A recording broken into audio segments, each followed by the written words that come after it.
এই মুহূর্তে আপনারা দেখতে পাচ্ছেন আমার ক্যামেরা পার্সন কিন্তু শুভ দেখাচ্ছি কর্মবিরতি 1 তারিখ থেকে মুহূর্তে আশা কর্মীরা কিন্তু কর্মবিরতি করছেন। সেই চিত্র নয় পশ্চিমবঙ্গ জুড়ে পড়ছে, কেননা তাদের একাধিক দাবি।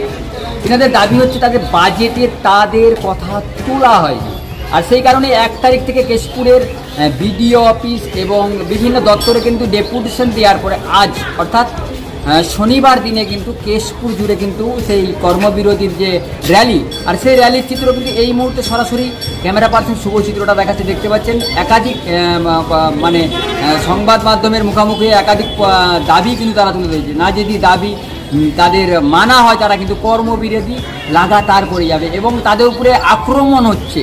এই কর্মবিরতি করতে গিয়ে তাদের উপরে আক্রমণ হচ্ছে, তাদের মোবাইল দিচ্ছে না, যেগুলো প্রাপ্ত সেগুলো দিচ্ছে না। সরকারের বিরুদ্ধে এই মুহূর্তে কিন্তু একাধিক ক্ষোভ উপড়ে দিলেন, তা সরাসরি খবর টেনে দেখুন।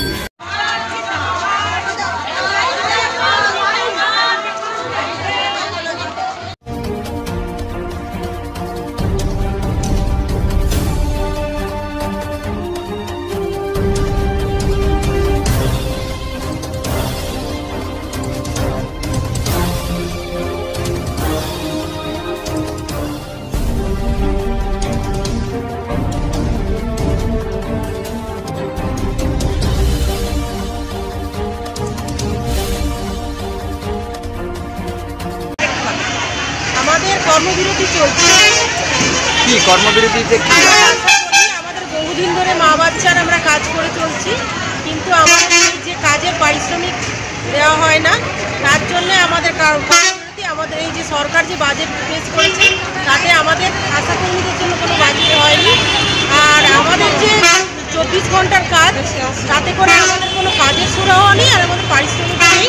আর তার জন্য আমাদের দাবি অবিলম্বে আশাকর্মীদের মাসিক ভাতা বাড়াতে হবে, অ্যান্ড্রয়েড মোবাইল সেট দিতে হবে, ইনসেন্টিভের টাকা ভাগে ভাগে দেওয়া বন্ধ করে বকেয়া টাকা দিতে হবে, সমস্ত অতিরিক্ত কাজের উপযুক্ত ভাতা দিতে হবে, পালস পোলিও ফাইলেরিয়া ইত্যাদি কাজের ভাতা বৃদ্ধিতে নিয়মিত।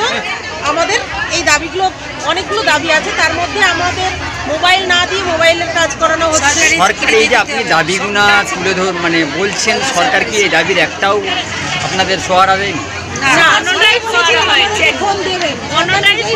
কোনো কিছু হয়নি, তার জন্যই আমাদের দাবি।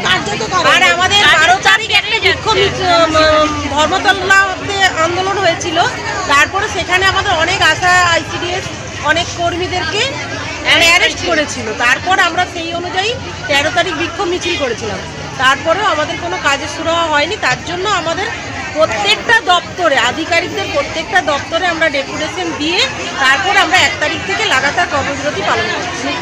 আজকে আপনারা এই মানে এতগুনা অঙ্গনবাড়ির আশাকর্মীদেরকে নিয়ে কোথায় যাবেন? আমরা এই হসপিটাল পর্যন্ত র্যালি করব, দিয়ে আমরা আমাদের কর্মবিরতি পালন চলবে যতক্ষণ না কোনো এর সুরাহা দাবি যতক্ষণ না আমাদের চলবে, এই আন্দোলন চলবে। আপনার নাম? কি দায়িত্ব? কি দায়িত্ব? আমি আশা করি এই সংগঠনের মেন মানে